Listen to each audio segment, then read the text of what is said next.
Hello दोस्तों, आपका स्वागत है। आप सभी का स्वागत है मेरे चैनल स्टोरी टाइम पर। आज की कहानी है सासू माँ की चालाकी। हरियाणा का एक छोटा सा गांव, जहाँ हर घर में अपने अपने किस्से होते हैं, वहीं शारदा देवी का किस्सा भी किसी से कम नहीं था। शारदा देवी, जो अपनी चालाकी और होशियारी के लिए पूरे गांव में मशहूर थी। उनका बेटा रवि, इसको शहर की एक लड़की पसंद थी, पर उसकी माँ चाहती थी कि उसकी बहू गांव से हो, जिसे वो अपने कंट्रोल में रख सके। पर रवि की जिद के आगे उसकी माँ की एक ना चली। रवि ने जिद करके अपनी पसंद की लड़की से अपनी शादी करवा ली। अपने इकलौते बेटे रवि की शादी के बाद उसकी माँ और भी सावधान हो गई थी। उन्हें हमेशा लगता था कि उनकी बहू सीमा घर के सारे राज जानने की कोशिश कर रही है, पर सीमा का ऐसा कोई इरादा न था। सीमा, जो एक शहर की लड़की थी, अपने ससुराल में नई थी और नई जगह आकर सीमा को नए माहौल में ढलने के लिए चीज़ों को समझने की कोशिश कर रही थी। उसने सोचा कि वह अपनी सासू माँ के साथ अच्छे से रह पाएगी, लेकिन शारदा देवी की चालाकियों ने उसे हैरान कर दिया था।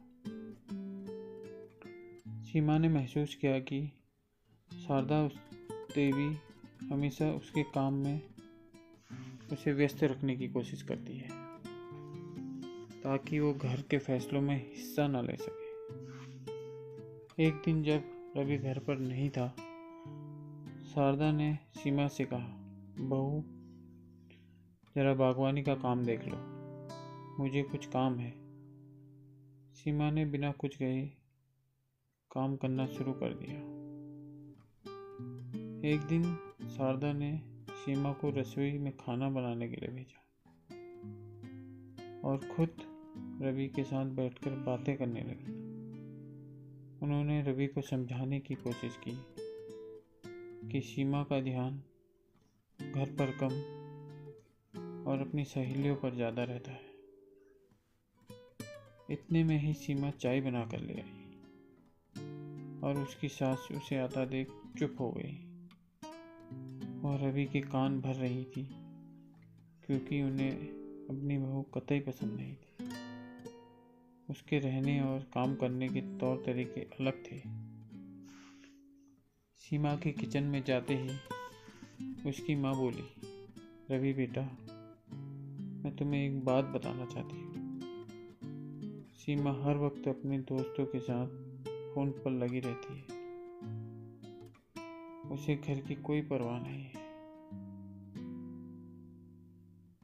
सीमा अपनी सास की इस चुप्पी को भाप गई और जल्द ही समझ गई कि उसे अपनी सासू माँ की चालाकियों से निपटना होगा।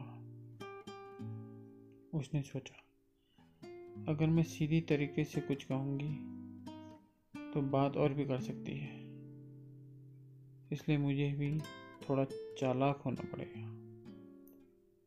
सीमा ने अपने लिए एक योजना बनाई। उसने अपनी सास शारदा देवी के हर कदम पर नज़र रखना शुरू कर दिया। जब भी शारदा देवी उसे किसी काम में उलझाने की कोशिश करती, वह बहाने से रवि के पास पहुंच जाती और उनसे बातें करने लगती। रवि को भी धीरे धीरे एहसास होने लगा कि उसकी माँ कुछ छुपा रही है। सीमा ने एक दिन जानबूझकर शारदा के सामने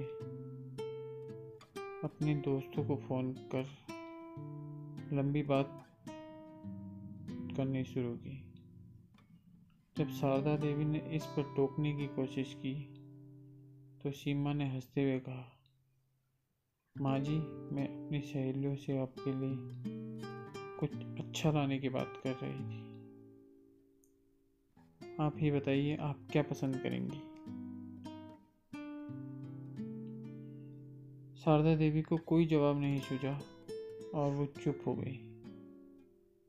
समय बीतता गया और रवि को भी यह समझ में आ गया कि उसकी माँ और पत्नी के बीच कुछ गड़बड़ चल रही है। एक दिन उसने दोनों को एक साथ बिठाया और कहा, माँ, सीमा, मैं चाहता हूँ कि हम सब एक साथ मिलकर रहें। अगर कोई गलतफहमी है तो उसे दूर करें। शारदा देवी ने सीमा की ओर देखा और पहली बार उन्हें महसूस हुआ कि उनकी बहू भी उतनी ही समझदार है। उन्होंने कहा, बहू, मुझे माफ़ कर दो। मैंने तुम्हें गलत समझा।